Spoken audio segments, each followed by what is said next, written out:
Thank you for all the talents that you've brought to this meeting.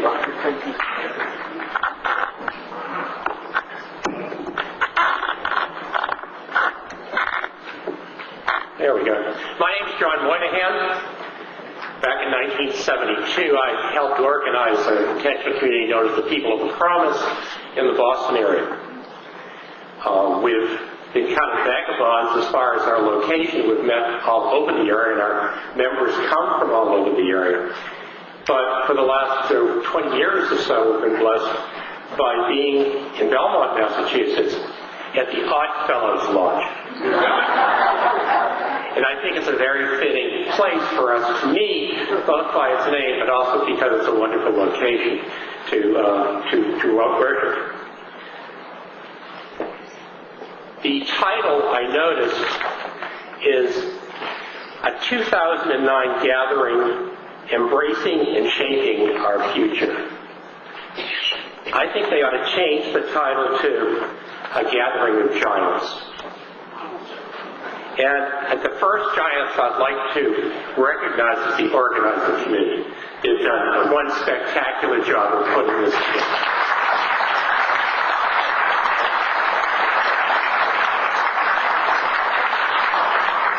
And the second group of giants is the speakers.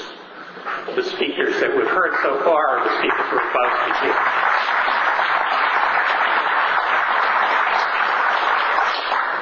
And the third group of giants is you. Those of you who have been at this for 40 years and sometimes more, for this prophetic witness you're bringing to our church. Thank you very much for being you and for doing what you do.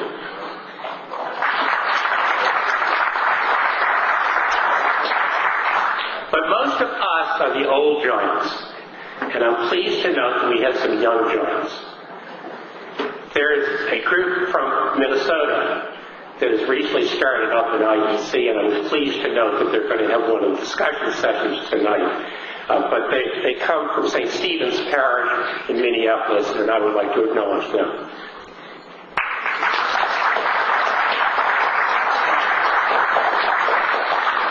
And we also have some giants that are about to visit. As people probably have read the secular press and the religious press, you have noted that Boston's gift to Cleveland, Bishop Richard Lennon, is closed about 80 parishes in Cleveland. And one of those parishes is saying, hell no, we won't go. And they're here to form an intentional community. I take a little bit of responsibility for this because about 10 days ago, somebody sent me an email saying the people of St. Peter's Parish are thinking of establishing an intentional community. Can you help them? And I said, guess what? We're all going to meet next week. And so they turned out to be 3 representatives from St. Peter's Parish here, and I hope you be kind to them.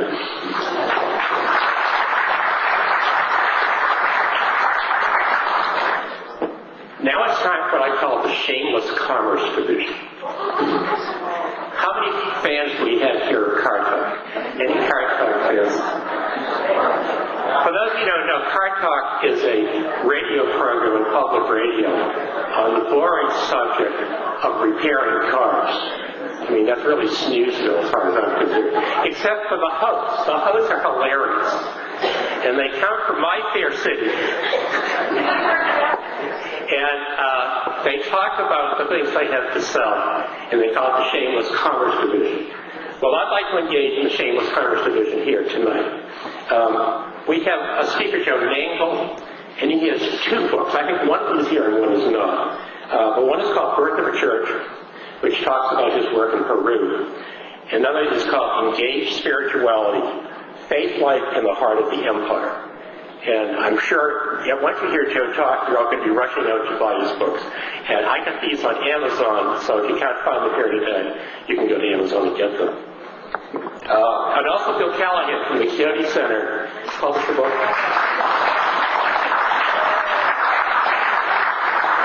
He's published a book called Noisy Contemplation. I seem to have the old edition because I noticed that there's other editions here with a more updated cover, but you can get them at the Coyote Center. booth over there and the book table over on this side as well. And I'd also like to shill a little bit for a friend of mine who oftentimes presides at IEC in the Boston area. He's the chief substitute for people with Promise, but he also oftentimes says Mass for the La Salette community, which is north of Boston at Topsfield, and the St. John's community, which is west of Boston and Weston. And his name is Father Thomas Sorrow. He's a Jesuit priest. And he's written a book called Catholic Social Teaching in Action, Living Justice. And this is a book for the classroom.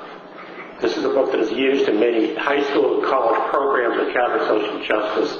And for those who may not be real familiar with Catholic justice, social justice, or why Catholic social justice, you may think of this book, Living Justice by Thomas Sorrow.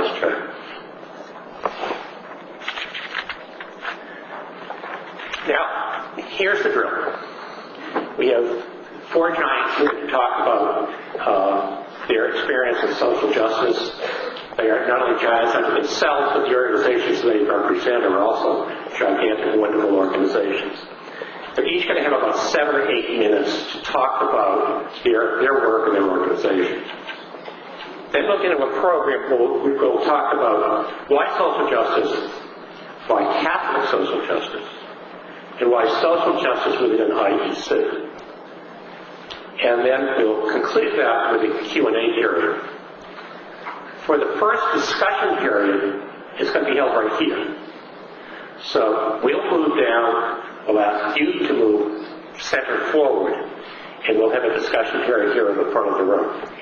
And then for the second discussion period, each of the speakers will have their own room, and you can ask them questions. So I hope to make it a real dialogue in the second two periods, where we're talking about why social justice. And I would also like to have you tell your stories, what you're doing in your community, social justice was. So we're going to conduct the rest of the session at the table, and I would like to ask the first on the program is Jean Salmon from Network to lead the program.